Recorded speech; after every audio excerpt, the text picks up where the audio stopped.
नमो नमः। सीमा कौशिक की कक्षा में आपका स्वागत है। आज हम करेंगे आपकी पाठ्य पुस्तक रुचिरा भाग 3 से षष्ठः पाठ गृहं शून्यं सुतां विना का अभ्यास। इससे पहले के वीडियो में हम इस पाठ की व्याख्या अच्छी प्रकार से कर चुके हैं, तो आइए हम इसका अभ्यास करते हैं। सबसे पहला प्रश्न देखिए, अधोलिखितानां प्रश्नानां उत्तराणि संस्कृत भाषया लिखत। नीचे लिखे प्रश्नों के उत्तर संस्कृत भाषा में लिखिए। तो देखिए पहला प्रश्न, क दिष्ट्या क समागता, भाग्य से सौभाग्य से कौन आई। दिष्ट्या सौभाग्य का कौन समागता आई। तो इसमें प्रश्नवाचक जो शब्द दे रखा है हमारा का, तो उसकी जगह आएगा शालिनी। तो हम पूरा जो वाक्य है क्या बनाएंगे इसका उत्तर में, दिष्ट्या शालिनी समागता, भाग्य से शालिनी आ गई। दूसरा प्रश्न है, राकेशस्य कार्यालय का निश्चिता, राकेश के कार्यालय में क्या निश्चित हुई। तो इसमें का प्रश्नवाचक शब्द है, इसको हटा के हमने कुछ शब्द इसमें लिख देने हैं और आगे पीछे प्रश्न सेम रहेगा। तो हमारा उत्तर क्या बनेगा, राकेशस्य कार्यालय एका महत्वपूर्ण गोष्ठी निश्चिता, राकेश के कार्यालय में एक महत्वपूर्ण गोष्ठी निश्चित हुई। तीसरा प्रश्न देखिए, ग राकेशः शालिनीं कुत्र गन्तुं कथयति, राकेश शालिनी को कहाँ जाने के लिए कहता है।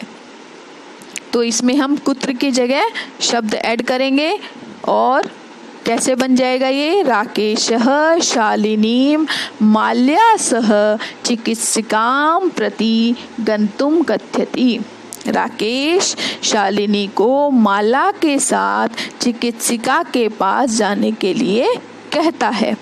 उसके बाद है, घ सायंकाले भ्राता कार्यालयात् आगत्य किम करोति, शाम के समय भाई कार्यालय से आकर क्या करता है। तो हमने किम की जगह जो शब्द जोड़ने हैं और आगे पीछे सेम रहेगा। आप ऊपर देख सकते हैं, मैंने इसके ऊपर उत्तर लिखा हुआ है घ का। तो आप कैसे करेंगे इसको, सायंकाले भ्राता कार्यालयात् आगत्य, ऊपर फिर जो आंसर है वो जोड़ देंगे इसमें, हस्तपादादिकं प्रक्षाल्य वस्त्राणि च परिवर्त्य पूजा गृहं गत्वा दीपं प्रज्वालयति भवानी स्तुतिं च अपि करोति। ये आखिर का जो प्रश्न में शब्द दे रखा है करोति वो जुड़ जाएगा। तो इसका बन जाएगा, शाम को भाई कार्यालय से आकर हाथ पैर आदि धोकर वस्त्रों को बदलकर पूजा घर में जाकर दीपक जलाकर और देवी की पूजा करता है। अगला है, ड़ राकेशः कस्यां तिरस्कारं करोति, राकेश किसका तिरस्कार करता है। कस्या की जगह जो शब्द आएंगे वो उसको लिखकर हम इसका आंसर बनाएंगे, राकेशः सृष्टेः उत्पादिन्यः शक्तयः तिरस्कारं करोति, राकेश सृष्टि का निर्माण करने वाली शक्ति का तिरस्कार करता है। उसके बाद है, शालिनी भ्रात्रं कां प्रतिज्ञां कर्तुं कथयति, शालिनी भाई को क्या प्रतिज्ञा, किसकी प्रतिज्ञा करने के लिए कहती है। तो काम की जगह जो आएगा वो हम इसमें लिख देंगे, जो नीचे लिखा हुआ है मैंने, सबसे नीचे आप देख सकते हैं इस पेज में। तो कैसे बनेगा इसका आंसर, शालिनी भ्रात्रं कन्यायाः रक्षणे तस्याः पाठने च दत्तचित्त स्थास्यसि इति प्रतिज्ञां कर्तुं कथयति, शालिनी भाई को कन्या के रक्षा के लिए, उसको पढ़ाने के लिए दृढ़ संकल्प करने के लिए कहती है। उसके बाद है, छ यत्र नार्यः न पूजयन्ते तत्र किं भवति, जहाँ नारियों की पूजा नहीं होती वहाँ क्या होता है? तो इसमें क्या आएगा? किम और भवती का भवंती हो जाएगा यहाँ पर। तो हमारा कैसे बनेगा? यत्र नार्यः न पूज्यन्ते तत्र सर्वाः क्रिया अफला भवन्ति। जहाँ पर नारियों की पूजा नहीं होती वहाँ पर सारे कार्य असफल हो जाते हैं, सब क्रियाएं निष्फल हो जाती हैं। तो आपको इन प्रश्नों के उत्तर अच्छी प्रकार से समझ आ गए होंगे। अब हम चलते हैं अपने अगले पेज पर। इसमें क्या दिया गया है देखिए, अधोलिखिता पदानाम संस्कृत रूपम यानी कि तत्सम रूपम लिखत। नीचे लिखे शब्दों के तत्सम रूप लिखो। कोक, कोक को कुक्षी कहते हैं। साथ, सह, गोद, क्रोडम, भाई, भ्राता, कुआं, कूपह, दूध, दुग्धम, ये सारे हमारे तत्सम रूप है इनके।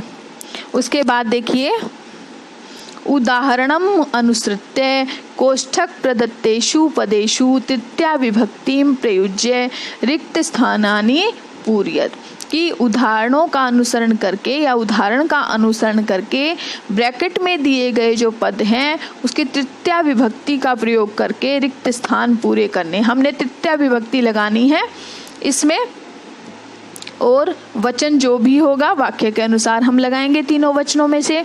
जैसे पहला दे रखा है मात्रा सह पुत्री गच्छति, तो यहाँ पर मातृ दिया गया है यहाँ पर, तो सह के साथ जो है मातृ का तृतीय विभक्ति एक वचनम आएगा तो मात्रा, तो सह के साथ मात्रा आता है, तो मात्रा सह पुत्री गच्छति, माता के साथ पुत्री जाती है। दूसरा है डैश विना विद्या न लभ्यते।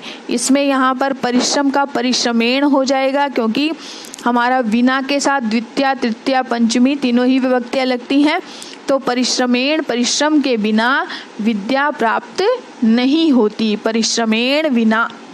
उसके बाद है छात्रः लिखति, तो लेखनी का क्या हो जाएगा? लेखन्या। छात्र लेखन्या लिखति। सूरदासः अंध आसीत्, तो नेत्राभ्याम, क्योंकि ये द्विवचनम आया है हमारा तृतीय विभक्ति का, क्योंकि आंखें दो होती हैं तो यहाँ पर द्विवचनम है नेत्र का, तो सूरदासः नेत्राभ्याम अंधः आसीत्। उसके बाद है सह साकम समयम ज्ञापयति, तो यहाँ पर मित्र है तो यहाँ पर मित्रई आ जाएगा, वह मित्र के साथ समय बिताता है।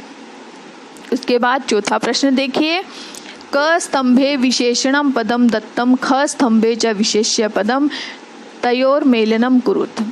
क में जो है वो विशेषण शब्द दिए गए हैं, ख में विशेष्य, तो दोनों को सही मैच करना है। स्वस्था, स्वस्थता के साथ मैच होगा मनोदशा, स्वस्थ मनोदशा। महत्वपूर्ण गोष्ठी, महत्वपूर्ण गोष्ठी। जगन्यम कृत्यम, जगन्य कार्य। क्रीडंती पुत्री, पुत्री खेलती है क्रीडंती। कुत्सिता वृत्ति ही, तो ये विशेषण विशेष्य इस तरह से मैच हो जाएंगे। आगे आ जाइए पांचवें प्रश्न की तरफ। पांचवा प्रश्न क्या है? अधोलिखितानाम पदानाम विलोम पदम पाठात चित्वा लिखत। नीचे लिखे पदों के विलोम पद पाठ से चुनकर लिखिए। श्वः, श्वः का हो जाएगा ह्य, यानी कि श्वः आने वाला कल, है बीता हुआ कल। प्रसन्ना चिंतिता, प्रसन्न चिंतित। वरिष्ठा कनिष्ठा, वरिष्ठा कनिष्ठा, बड़ी छोटी। प्रशंसितम ग्रहितम, प्रशंसा के योग्य, निंदा के योग्य। प्रकाश है अंधकार है, प्रकाश अंधकार। सफला अफला, सफल असफल। फल देने वाला, फल नहीं देने वाला। निरर्थक है, सार्थक है। तो आपको ये समझ आ गए होंगे। आगे हम चलते हैं छठे प्रश्न पर। रेखांकित पदम आधृत्य प्रश्न निर्माणम कुरुत। रेखांकित पदों को लेकर प्रश्नों का निर्माण करो, यानी कि जो भी सेंस ये देंगे उस हिसाब से हमारा ये प्रश्न हमने इसमें लिखना है। तो देखिए, प्रसन्नतायाः विषयो अयम्। प्रसन्नता का, यह प्रसन्नता का विषय है। तो इसमें हमारा षष्ठी एक वचन है, स्त्रीलिंग का है, ये प्रसन्नता स्त्रीलिंग है तो षष्ठी का एक वचन है। तो इसमें हमारा क्या आ जाएगा, किसका अर्थ दे रहा है, तो प्रसन्नताया में जो भी हमारा विभक्ति वचन होगा उसके हिसाब से ही प्रश्न बनते हैं। प्रश्न के शब्द भी हमें उसी विभक्ति और वचन के अनुसार लगाने होते हैं। तो देखिए ये अर्थ दे रहा है किसका विषय, यह है किसका विषय है, तो कस्याः विषयो अयम्। उसके बाद है सर्वकारस्य घोषणा अस्ति, सरकार की घोषणा है। तो इसमें हमारा सरकार है, ये हमारा पुल्लिंग है, षष्ठी एक वचन है, तो यहाँ पर प्रश्न बनेगा किसकी घोषणा है, तो सर्वकारस्य है तो कस्य हो जाएगा, कस्य घोषणा अस्ति। उसके बाद है ग अहम स्वापराधम स्वीकरोमि, मैं अपना अपराध स्वीकार करता हूँ, मैं क्या स्वीकार करता हूँ, तो यहाँ पर आ जाएगा क्या की जगह किम, अहम किम स्वीकरोमि। उसके बाद है समयात् पूर्वम आयासम करोषि, समय से पूर्व प्रयास करते हो, तो समय से पूर्व, किससे पूर्व, यहाँ पर अर्थ दे रहा है किससे पूर्व, तो यहाँ पर आ जाएगा कस्मात् पूर्वम आयासम करोषि। उसके बाद है अंबिका क्रोड़े उपविष्टि, अंबिका गोद में बैठती है, तो अंबिका कहाँ बैठती है, तो कहाँ का हो जाएगा कुत्र, अंबिका कुत्र उपविशति। उसके बाद है सातवां प्रश्न। सातवें प्रश्न में हमने क्या करने हैं, संधि विच्छेद करने हैं, जो दो शब्द मिलाकर दिए गए हैं उनको विच्छेद करके लिखना है। जैसे उदाहरण दिया गया है नोक्तवती न उक्तवती, सहसेव सहसा और एव, परामर्शानुसारम परामर्श और अनुसारम, वधारहा वध अर्हा, अधुनैव अधुना एव, प्रवृत्तो अपि प्रवृत्तै अपि। तो आपको ये समझ आ गया होगा अच्छी प्रकार से ये। तो इसमें जितने भी क्वेश्चन दिए गए हैं वो अच्छी प्रकार से आप करेंगे और इसका जो अभ्यास है वो अपनी नोटबुक में भी नोट करेंगे और साथ में अपनी जो बुक है उसमें भी आप फिल करेंगे।